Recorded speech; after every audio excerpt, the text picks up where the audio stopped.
കോർണയ്ക്ക് ഫുട്ബോളിലേക്ക് എല്ലാവർക്കും സ്വാഗതം. അപ്പോൾ എല്ലാവരും ചെറിയ പെരുന്നാളൊക്കെ ആഘോഷിച്ചെന്ന് വിശ്വസിക്കുന്നു. പെരുന്നാളൊക്കെ കാരണം തന്നെ 2-3 ദിവസമായി വീഡിയോ ഒന്നും ഇടാൻ പറ്റാതെ. അപ്പോൾ അതിനിടയ്ക്ക് ശനി ഞായറാഴ്ചയ്ക്ക് നല്ല മത്സരങ്ങളുണ്ടായിരുന്നു. റയൽ മാഡ്രിഡ് ലെഗൻസിനുമായിട്ട് 2-3 എന്ന സ്കോറിൽ വിജയിച്ചിരുന്നു.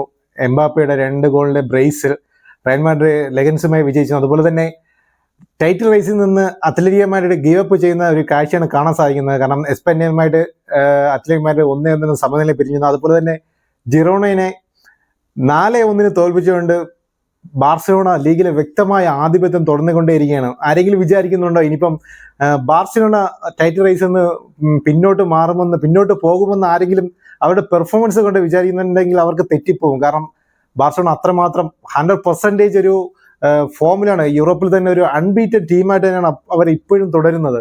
അതുപോലെ തന്നെ മറ്റു മത്സരം നോക്കുകയാണെങ്കിൽ ഇംഗ്ലണ്ടിലെ FA കപ്പിൽ AFC ബോൺമൗത്തിനെ 2-1 മാഞ്ചസ്റ്റർ സിറ്റി തോൽപ്പിച്ച് സെമി ഫൈനലായിട്ട് അവരും കടന്നിട്ടുണ്ട്. അതുപോലെ തന്നെ ആസ്റ്റൺ വില്ല 3-0 പേഴ്സ്റ്റനെ തോൽപ്പിച്ച് അവരും സെമി ഫൈനലിൽ കടന്നിട്ടുണ്ട്. അതുപോലെ മറ്റൊരു കളിയിൽ നോട്ടിംഗ്ഹാം ഫോറസ്റ്റ് ബ്രൈറ്റനെ പെനാൽറ്റി ഷൂട്ടൗട്ടിൽ വിജയിച്ചുകൊണ്ട് അവരും ക്വാർട്ടർ ഫൈനൽ കടന്നിട്ടുണ്ട്. അതുപോലെ തന്നെ ക്രിസ്റ്റൽ പാലസ് ഫുൾഹാമിനെ 3-0 തോൽപ്പിച്ചുകൊണ്ട് ക്രിസ്റ്റൽ പാലസും FA കപ്പിന്റെ സെമി ഫൈനൽ റൗണ്ടിലേക്ക് കടന്നിട്ടുണ്ട്. അതുപോലെ തന്നെ സെമി ഫൈനലിലെ ലൈനപ്പ് ഒക്കെ ആയിട്ടുണ്ട്. ക്രിസ്റ്റൽ പാലസ് ആസ്റ്റൺ വില്ലയുമായിട്ടും മാഞ്ചസ്റ്റർ സിറ്റി നോട്ടിംഗ്ഹാം ഫോറസ്റ്റുമായിട്ട് സെമി ഫൈനലിൽ ഏറ്റുമുട്ടാൻ പോകുന്നത്. മറ്റൊരു കാര്യങ്ങൾ നോക്കുകയാണെങ്കിൽ അടുത്ത സീസണിലേക്കുള്ള ടീം ബിൽഡപ്പിന്റെ കുറേ ട്രാൻസ്ഫർ ന്യൂസുകളൊക്കെ പുറത്തു വരുന്നുണ്ട്. അതിൽ തന്നെ ടോപ്പ് ന്യൂസ് ആയിട്ടുള്ളത് ആഞ്ചലോട്ടി നെക്സ്റ്റ് ബ്രസീലിന്റെ ഹെഡ് കോച്ച് ആകും എന്നുള്ളൊരു ചെറിയൊരു സൂചനകളൊക്കെ വരുന്നുണ്ട്. സൂചനകളല്ല, ഒരു ഡിസ്കഷനൊക്കെ ഇന്ത്യൻ ആയിട്ടുള്ള ഡിസ്കഷനൊക്കെ നടന്നതായിട്ടും നടന്നില്ല എന്നൊക്കെയുള്ള റിപ്പോർട്ടുകൾ വരുന്നുണ്ട്. എന്തായാലും റയൽ മാഡ്രിഡിന്റെ അടുത്ത സീസണിലെ അഥവാ ആഞ്ചലോട്ടി ബ്രസീലിലേക്ക് പോവുകയാണെങ്കിൽ റയൽ മാഡ്രിഡ് അടുത്ത സീസണിലെ മെയിൻ ടാർഗറ്റ് അത് സാബി അലോൺസോ തന്നെയായിരിക്കുമെന്നാണ് റയൽ മാഡ്രിഡിൽ നിന്നുള്ള വൃത്തങ്ങളൊക്കെ അതുപോലെ തന്നെ ട്രാൻസ്ഫർ ന്യൂസിൽ നിന്നൊക്കെ കാണാൻ സാധിക്കുന്നത്.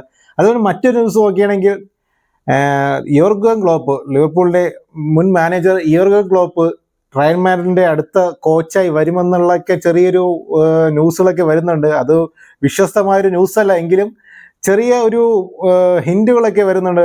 അടുത്ത സീസണിൽ യോർഗൻ ക്ലോപ്പ് ചിലപ്പം റയൽ മാഡ്രിഡിന്റെ കോച്ച് അയക്കാം എന്നുള്ളൊരു ചെറിയ ഇന്റർണൽ ആയിട്ടുള്ള ചെറിയ സോഴ്സിൽ നിന്നൊക്കെ ഒരു വിവരങ്ങളൊക്കെ പുറത്തു വരുന്നുണ്ട്.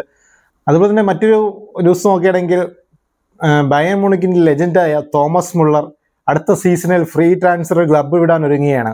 അവരുടെ ബയേൺ മ്യൂണിക്കിന്റെ ക്ലബ്ബ് മാനേജ്മെന്റിനെ അത് അറിയിച്ചിരുന്നു. കാരണം അടുത്ത സീസണിൽ അദ്ദേഹങ്ങളുടെ കരാർ പുതുക്കാൻ ബയേൺ മ്യൂണിക്കിന് താല്പര്യമില്ല എന്നൊക്കെ ഒരു റിപ്പോർട്ടുകൾ പുറത്തു വരുന്നുണ്ട്. അപ്പോൾ ഒരു അടുത്ത സമ്മറിൽ എന്തായാലും ബയേൺ മ്യൂണിക്കിൽ നിന്നും തോമസ് മുള്ളർ ഫ്രീ ട്രാൻസ്ഫർ പുറത്തു പോകുന്നത് എന്നത് സ്ഥിരീകരിച്ച ഒരു റിപ്പോർട്ട് തന്നെയാണ്. മറ്റൊരു ന്യൂസ് നോക്കുകയാണെങ്കിൽ ആഴ്സണൽ സ്പോർട്ടിംഗ് ലിസ്ബന്റെ സ്ട്രൈക്കർ വിക്ടർ ഗോയ്ക്രേസുമായിട്ടുള്ള ചെറിയൊരു അടുത്ത നെക്സ്റ്റ് സീസണിലെ സ്ട്രൈക്കർ ലിസ്റ്റിൽ വിക്ടർ ഗോയ്ക്രേസിന്റെ പേര് ഉൾപ്പെടുത്തിയായിട്ടുള്ള പുതിയ വിവരങ്ങൾ പുറത്തു വരുന്നു. ഒരു 65-70 മില്യന്റെ ഒരു ഡീലായിരിക്കും വിക്ടർ ഗോയ്ക്രേസിന് വേണ്ടി സ്പോർട്ടിംഗ് ലിസ്ബൺ വയ്ക്കുക. പക്ഷേ എങ്കിലും വിക്ടർ ഗോയ്ക്രേസിന് വേണ്ടി മാഞ്ചസ്റ്റർ യുണൈറ്റഡ് നിലവിൽ റൂബൻ അമീറൻ നിലവിലുണ്ട് എന്ന ഒരു റിപ്പോർട്ടുകൾ പുറത്തു വരുന്നുണ്ട്. അപ്പം ഇപ്പോൾ ആഴ്സണൽ കൂടെ വിക്ടർ ഗോയ്ക്രേസിന്റെ ബാക്കിൽ കൂടിയിട്ടുണ്ട് എന്നുള്ള വിവരങ്ങളാണ് പുറത്തു വരുന്നത്. അതുപോലെ തന്നെ ആഴ്സണലിലെ സമ്മറിലെ മെയിൻ ടാർഗറ്റ് എന്ന് വെച്ചാൽ അത് അലക്സാണ്ടർ ഇസാക്ക് തന്നെയാണ്. ഇസാക്കിന്റെ പിറകെ ലിവർപൂളും ഉണ്ട്. എന്തായാലും ന്യൂകാസ്റ്റൽ ഇസാക്കിനെ വിടുമോ എന്നുള്ള കാര്യങ്ങൾ ഇനിയിപ്പോ അടുത്ത വരുന്ന മാസം നമുക്ക് അറിയാൻ കിടക്കുന്നതേ ഉള്ളൂ. മറ്റൊരു ന്യൂസ് നോക്കുകയാണെങ്കിൽ ബാർസലോണ വെറ്ററൻ ഗോൾ കീപ്പർ ഷെക്സ്നിയെ നെക്സ്റ്റ് ഒരു സീസണിന് വേണ്ടി എക്സ്റ്റെൻഡ് ചെയ്യുന്നതിനുള്ള റിപ്പോർട്ടുകൾ പുറത്തു വരുന്നുണ്ട്.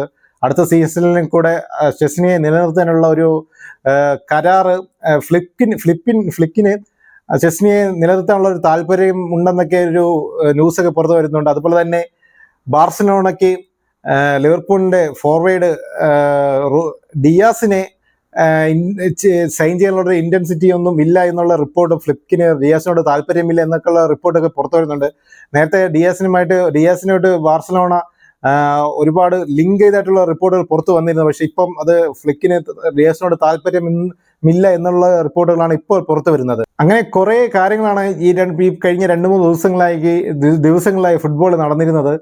അതുപോലെ തന്നെ ഇന്ന് നല്ല മത്സരങ്ങളുണ്ട്. മാഞ്ചസ്റ്റർ യുണൈറ്റഡ് നോട്ടിംഗ്ഹാം ഫോറസ്റ്റ് തമ്മിലുള്ള പ്രീമിയർ ലീഗ് മത്സരമുണ്ട്. അതുപോലെ തന്നെ റയൽ മാഡ്രിഡ് റയൽ സോസിഡാഡ് തമ്മിലുള്ള കോപ്പ ഡെൽ റേയിലെ സെമി ഫൈനൽ മത്സരങ്ങൾ നടക്കാനുണ്ട്. അതുപോലെ നാളെ ലിവർപൂള് എവർട്ടൺ തമ്മിലുള്ള മേഴ്സിസൈഡ് ഡെർബി, അതുപോലെ തന്നെ ബാർസിലോണ അത്ലറ്റിക്കോ മാഡ്രിഡ് തമ്മിലുള്ള കോപ്പ ഡെൽ ക്വാർട്ടർ ഫൈനലിലെ മത്സരങ്ങളൊക്കെ നാളെ നടക്കാറുണ്ട്. അങ്ങനെ ഇന്നും നാളെയുമായിട്ട് സൂപ്പർ മത്സരങ്ങളാണ് ഫുട്ബോൾ വരാൻ കിടക്കുന്നത്. അപ്പോൾ അതിൻ്റെയൊക്കെ പുതിയൊരു വീഡിയോയുമായി കാണുന്നവരേക്കും നമസ്കാരം.